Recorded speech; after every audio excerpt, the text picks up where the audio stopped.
Coucou à tous, j'espère que vous allez tous bien. Ça fait super longtemps que je vous ai pas retrouvé. J'ai mis mes lunettes, donc vous allez avoir beaucoup de retours bleus là parce que en fait je me suis pas maquillée et j'aime pas trop ma tête, donc voilà. Bref, désolée pour voilà, t-shirt Bob l'éponge, vraiment une dégaine. T'as peur, t'es en sueur. Enfin, j'espère vraiment que vous allez super bien. Ça fait super longtemps. Il y a eu plein de choses qui sont passées. Si vous me suivez sur Instagram, et ben vous savez pourquoi. J'ai repris le boulot et du coup j'avais beaucoup pas le temps entre faire mes affaires, dire au revoir aux copines, venir ici, la route, enfin la reprise du boulot, donc nouveau rythme de vie entre guillemets depuis 8 mois de chômage. Donc forcément que j'arrivais pas forcément à trouver le temps parce que soit j'étais fatiguée, soit je partais en rando, soit j'étais avec les collègues. Enfin, vraiment j'avais tout le temps entre guillemets quelque chose à faire. Je vais essayer de faire une partie un peu plus courte si j'y arrive parce que je parle beaucoup à mon très grand désespoir. C'est pas une partie facile à expliquer. Il y en a ils vont dire pecherette et il y en a ils vont dire t'avais qu'à pas faire ça clairement, mais voilà, je voulais quand même expliquer parce que pour remettre les choses dans leur contexte, c'est parti pour la vidéo.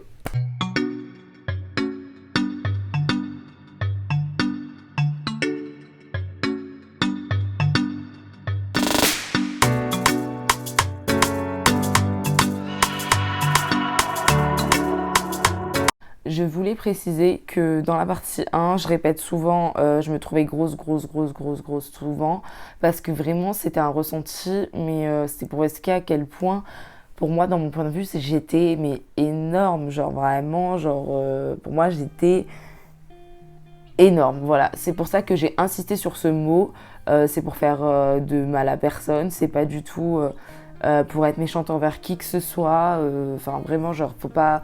J'espère que personne ne l'a mal pris en tout cas. Dans la partie 1, j'ai aussi oublié de dire que plusieurs fois j'ai essayé de faire des sports en collectif. J'avais essayé de faire de la danse en collectif, sauf que je me sentais tellement jugée par mon poids que j'ai arrêté au bout de 3 cours, clairement. Et pareil, j'ai essayé de faire du basket en collectif. Du coup, de toute façon, c'est un sport collectif, hein, donc dans tous les cas, je pouvais pas être seule. Mais j'ai essayé de faire du basket et pareil, je me suis tellement sentie la plus grosse du groupe, hyper jugée, meuf débutante et tout. Donc les meufs, elles étaient pas du tout avec moi et tout, plus mon poids, etc. Genre, j'étais vraiment pas bien. Donc j'ai préféré arrêter au bout de, je pense, au bout de 2 semaines, il me semble. C'était des façons de perdre du poids. Sauf que du coup, j'étais tellement mal dans les trucs en collectif comme ça que j'ai arrêté. Et pareil, quand j'étais plus petite, quand j'étais en primaire et tout, j'ai fait de la danse pendant 5 ans, enfin 5 ou 7 ans, je sais plus exactement. Du contemporain, moderne, jazz. Et du coup, je veux pas dire que j'étais la première de la classe, mais c'est vrai que je m'en sortais hyper bien. J'étais souple. Après, je sais pas pourquoi on m'a fait arrêter cette danse parce que j'adorais. Et en plus, ça me permettait d'avoir une activité physique. Donc, j'ai pas compris pourquoi on m'a fait arrêter la danse. Mais du coup, c'est un gros regret parce que je pense que ça a participé fort à aller bien. Et si j'avais continué, je pense qu'aujourd'hui, j'en serais pas là. Et si un jour j'arrive à reprendre la danse, j'espère, parce que vraiment la danse pour moi c'est enfin j'adore, mais j'ose plus. Même quand je sors, je ne me mets pas, je ne danse pas en fait, je danse pas, je suis sur le côté, je regarde mes potes et on va dire que je vis par procuration. C'est hyper triste de dire ça, mais je vis par procuration parce que moi je vais pas oser le faire, et quand je vais oser le faire, c'est très rare. Pourtant, moi, je suis quelqu'un, je m'en fous complètement de la vie des gens. Sur les réseaux, j'arrive de plus en plus à poster des vidéos là où on voit des parties de mon corps que j'aurais jamais fait. Par contre, dans la vraie vie, faut pas me demander trop parce que dans la vraie vie, par contre, je ne le fais pas. Je me mets toujours pas en maillot. Ça fait depuis 2000, ça doit faire depuis au moins 2008-2009 que je me suis pas mis en maillot en public. Et je pense que c'est pas près d'arriver. Après, j'ai fait un pacte avec mes collègues ici, donc on verra bien ce que ça donne, mais j'y crois pas trop, on verra bien.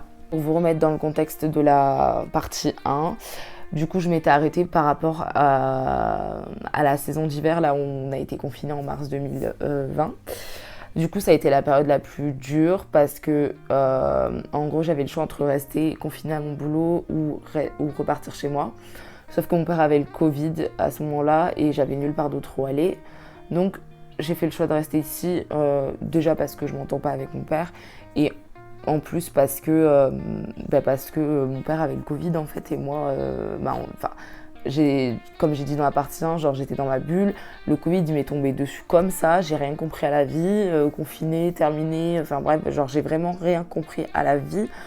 Donc paniquée, donc j'ai décidé de rester là. Heureusement j'étais pas seule, mais en fait heureusement et d'un côté j'étais pas seule mais j'étais seule. Donc c'était compliqué. Moi je suis quelqu'un, j'ai pas honte de dire, j'ai peur de la mort, j'ai peur de mourir, j'ai peur de choper des maladies style cancer, des trucs comme ça me fait énormément peur, rien que d'en parler mon cœur il bat, laissez tomber, genre vraiment. J'étais vraiment en panique et j'essaie de l'enfouir le plus possible en fait, pour pas que ça se voit, pour pas inquiéter ma mère, pour pas inquiéter les gens qui étaient avec moi ici confinés. Et en fait, je pense que je l'ai bien dissimulé parce qu'ils s'en sont pas rendus compte, heureusement, et ma mère, ma famille non plus, je pense pas. Le truc que je faisais, c'est que en fait, j'osais même plus sortir dehors. J'osais même plus sortir dehors. Les seules fois où je sortais dehors, j'étais en panique. C'était horrible.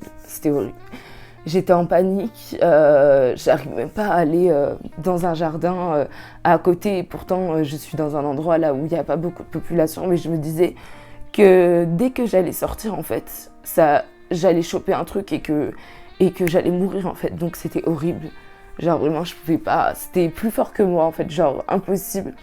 Les seules fois où je sortais, c'était dans le balcon sur la terrasse du boulot. Et j'allais pas plus loin que ça. Et sinon, je sortais que pour faire les courses.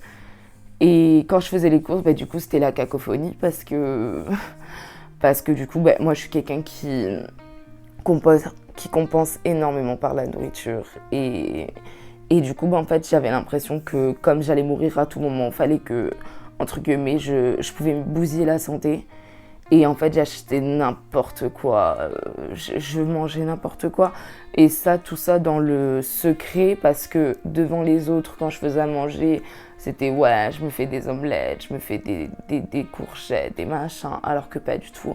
Après, quand j'étais dans ma chambre, j'achetais des gâteaux, mais des gâteaux pour une famille entière. Je finissais des paquets. Genre vraiment à vomir, à faire peur. J'ai acheté des paquets de glace familiale, j'en ai acheté 2, je finissais le paquet en une semaine. Vraiment, genre j'avais aucune limite parce que j'avais dans ma tête, c'était t'es déjà morte, donc autant te niquer la santé, tu t'en fous. Et c'est horrible de dire ça, c'est horrible.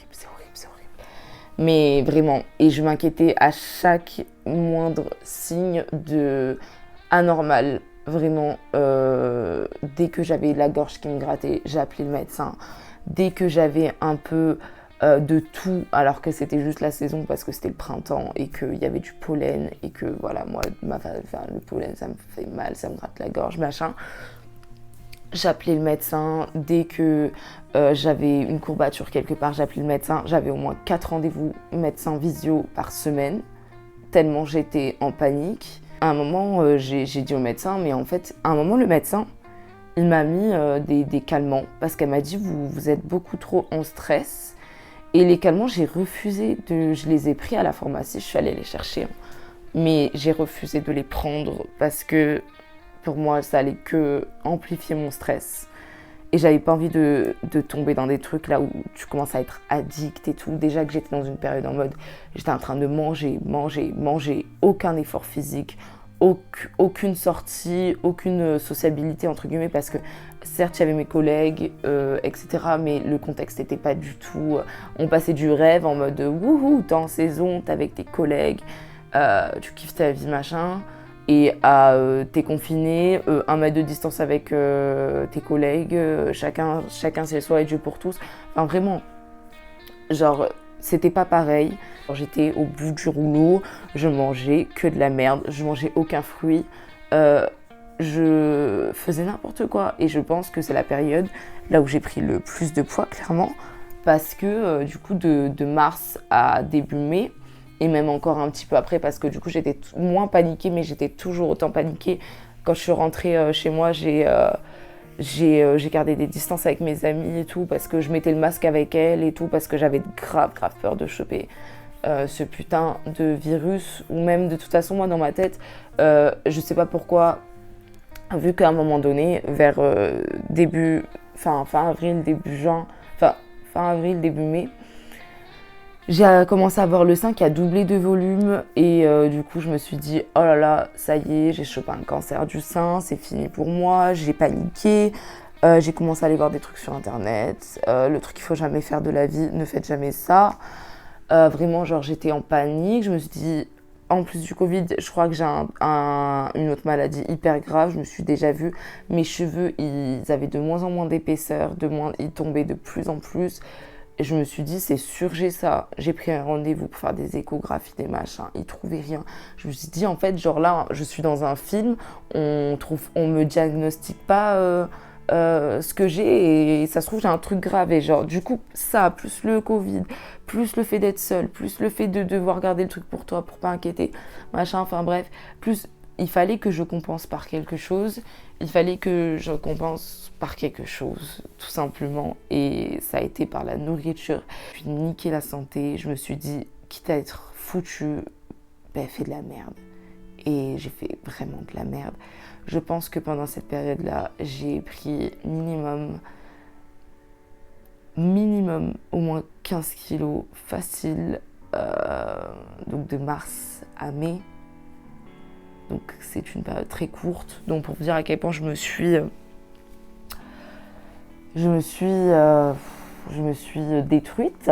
J'étais dans le déni parce que du coup je savais que je faisais n'importe quoi, mais j'essayais de me rassurer en me disant que de toute façon dans quelques mois je serai plus là et que c'est pas grave, genre. À ma maison, je suis pas tout de suite rentrée chez mon père parce que on savait pas vraiment s'il était guéri, s'il était toujours contagieux, etc. Donc j'ai préféré pas rentrer chez lui. Du coup j'avais pris un Airbnb toute seule. Et du coup encore une fois, je me retrouve seule. Et d'un côté ça m'a fait du bien parce que déjà de rentrer dans ma ville, déjà ça m'a fait un peu de bien. Mais après ça restait toujours être seule. Et j'ai continué à faire n'importe quoi parce que j'étais toujours stressée. J'avais toujours refusé de prendre les cachets. Je pense que j'ai dû en prendre une seule fois. Parce que genre vraiment, un jour, j'étais en train de trembler comme ça. J'étais toute seule. Je savais pas quoi faire. J'avais pas envie d'inquiéter personne. Donc j'étais vraiment, genre j'avais pas le choix. Et comme ça m'a endormie et puis on n'en parlait plus en fait. Je continue à faire n'importe quoi en fait parce que du coup je commandais des Uber Eats 4 fois par semaine, McDo 4 fois par semaine. À la maison, je mangeais des cordons bleus, des pâtes, des gâteaux encore à outrance. Enfin, genre vraiment, t'as peur. Du coup, je continuais. J'en avais parlé à un moment, du coup, à ma mère, à mes potes et tout, que j'avais le sein qui avait doublé de volume et pas l'autre, du coup, ce qui m'est jamais arrivé, malgré que j'ai une forte poitrine. Et j'avais expliqué que mes cheveux, ils tombaient de ouf et que j'avais perdu tout mon volume. Je vous mettrai une photo si je la trouve du volume que j'avais avant et du volume que j'avais. Du coup, là, je l'ai retrouvé un peu, mais pour que vous compreniez pourquoi vraiment, genre, ça m'inquiétait. Et en fait, à chaque fois, on me disait, ah, mais non, c'est le stress. Après, on m'a dit que le sein, c'était rien, que vraiment... Des échographies, j'en ai fait 4. J'ai fait une mammographie, 4 échographies. Et pour mes cheveux, on m'a dit que c'était du stress. Et après, on a fini par me dire que c'était parce que j'étais en carence de fer. Donc,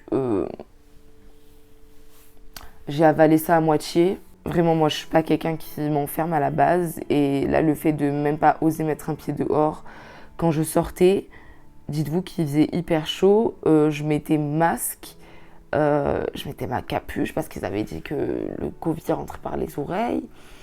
Je mettais une grosse veste de ski alors que, what the fuck, on était en mars, il neigeait plus ici, il neigeait plus. Non, quand j'y repense, j'hallucine, mais pour vous montrer à quel point j'avais peur. et que pourquoi j'ai fait n'importe quoi dans mes achats, etc. Alors certes, des fois je me rassurais, j'achetais des salades, j'achetais des légumes, mais ce que je mangeais de légumes par rapport à ce que je mangeais de glace ou de gâteau, je peux vous dire qu'il y avait un fossé. Donc je pense vraiment que dans cette période, j'ai dû prendre au moins 15 kilos. En rentrant à Montpellier, ça n'a pas arrangé. À acheter des Uber Eats toutes 4 fois par semaine, ça n'a rien arrangé du tout. Je suis en saison en juin. Et petit à petit, ça commence à aller mieux. J'ai eu mon permis, j'ai eu ma voiture, etc. Je me suis dit, si tu avais quelque chose, déjà soit tu serais déjà morte, soit ils auraient déjà trouvé. Donc j'ai essayé de me rassurer. En fait, c'est à partir du mois de novembre. Donc il y a quand même eu il y a quand même eu de mars 2020 à, à septembre, on va dire à peu près, septembre-octobre 2020, là où j'ai fait que de la merde, que j'ai fait n'importe quoi, que je me suis laissée aller complet parce que je pensais que j'allais mourir ou je ne sais quoi, que j'avais peur de choper le Covid H24, que je dormais pas. Après, à partir de novembre, j'ai décidé de dire stop et d'aller voir une diététicienne pour me reprendre en main parce que je supportais plus.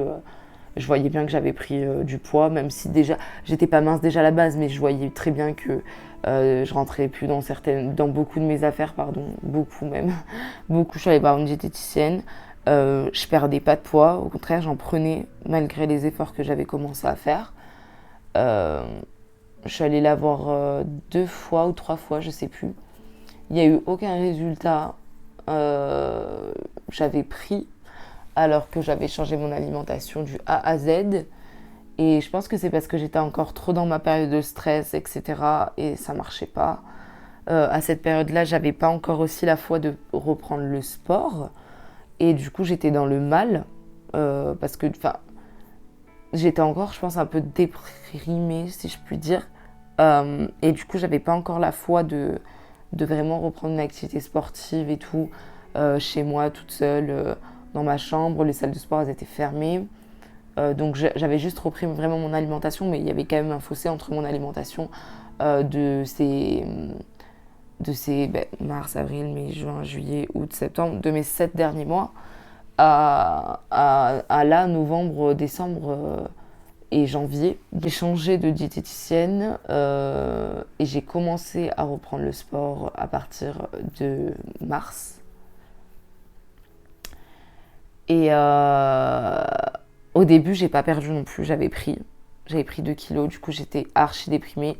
J'en ai pleuré parce que je savais plus quoi faire. Déjà, j'essayais de m'en sortir euh, et, et je m'en sortais pas.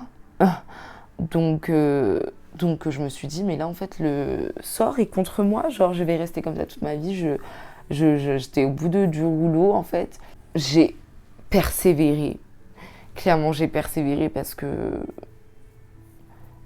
c'était trop, je m'étais trop mis de trucs dans la tête, trop été dans le mal, trop perdu ma joie de vivre, trop perdu moi, ma personne. Je m'étais trop perdue, je me reconnaissais plus.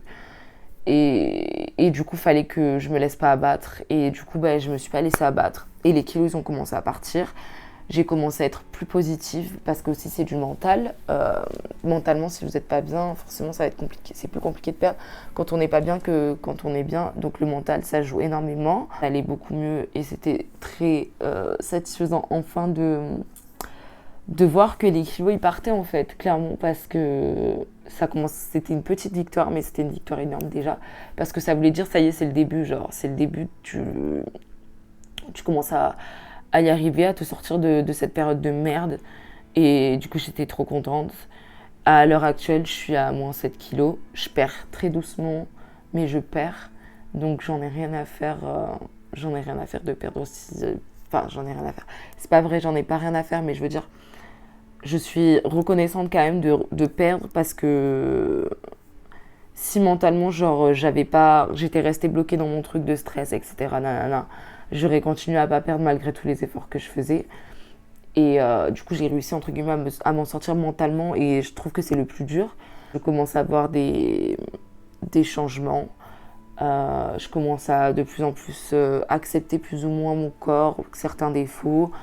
De toute façon, si vous venez sur Instagram, vous verrez bien.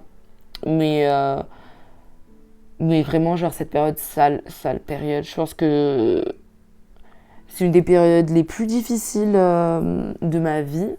Après, quand j'étais au collège, c'était pas beaucoup mieux parce que quand j'étais en troisième, j'avais plus beaucoup trop d'amis.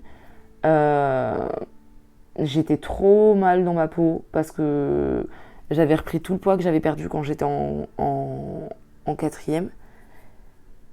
Et du coup, j'étais trop dans le mal. Et à un moment donné, genre, j'avais carrément pensé à des trucs vraiment auxquels il faut jamais penser. Et ça aussi, c'était une sale période. Heureusement qu'il y a eu des filles dans mon collège qui m'ont grave aidée. Mais, euh, mais voilà. Aujourd'hui, je me vois toujours grosse. Mais on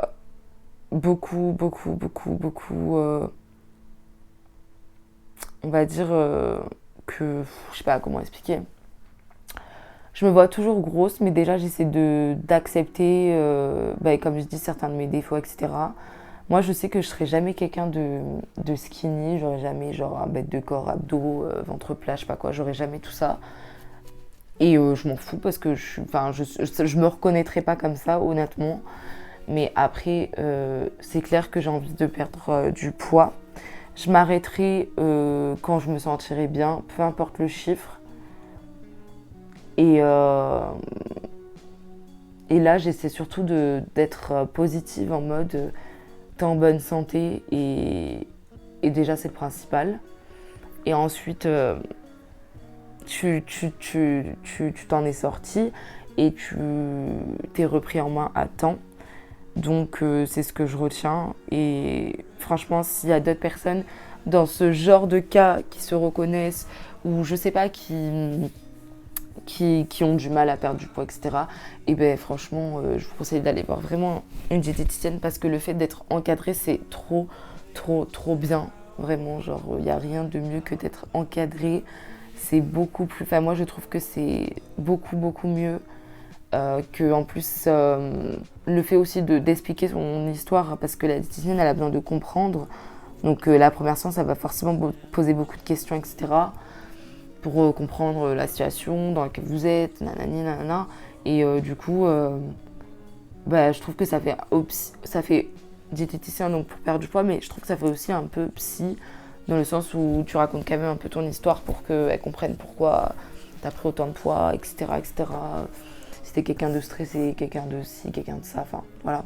Si vous aimez faire quelque chose, faites-le. Moi, un jour, je sais que je me remettrai en maillot en public.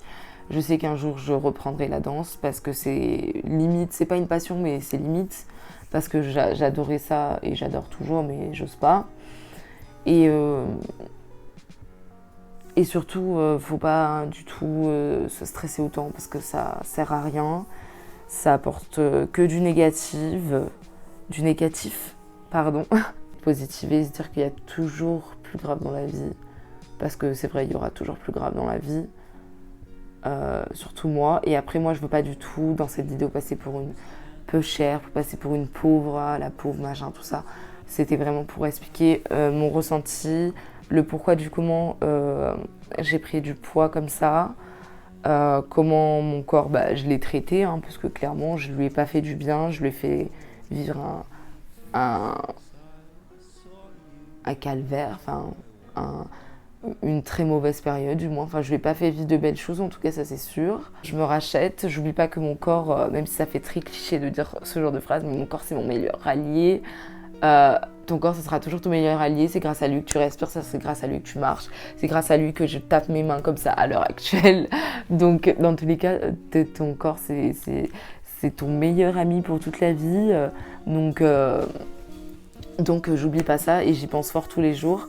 Et je me dis déjà, je suis chanceuse de respirer, d'être en vie, d'avoir ma bonne santé, d'avoir ma famille, voilà. Après, je me dis, certes, tu fais pas 40 kilos, mais il y a vraiment, genre, vraiment plus grave dans la vie.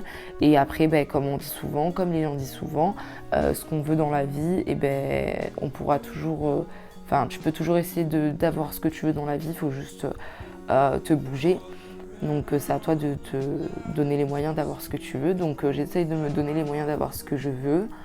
Et, et je reste positive en fait, je reste positive. J'essaie de plus communiquer avec les gens pour pas revivre cette période de là où je gardais tout pour moi parce que vraiment c'était trop destructeur. Et je peux plus faire ça, genre c'est trop... C'était ça, vous savez, ça bouille à l'intérieur, ça fait des dégâts à l'intérieur, c'est pas bon. C'est pas bon, donc faites pas ça. Les gens qui sont comme ça, arrêtez d'être comme ça. Il n'y aura pas de partie 3, enfin du moins s'il y en a une, ça sera pour vous dire que j'ai perdu 20 kilos. Donc c'est pas tout de suite.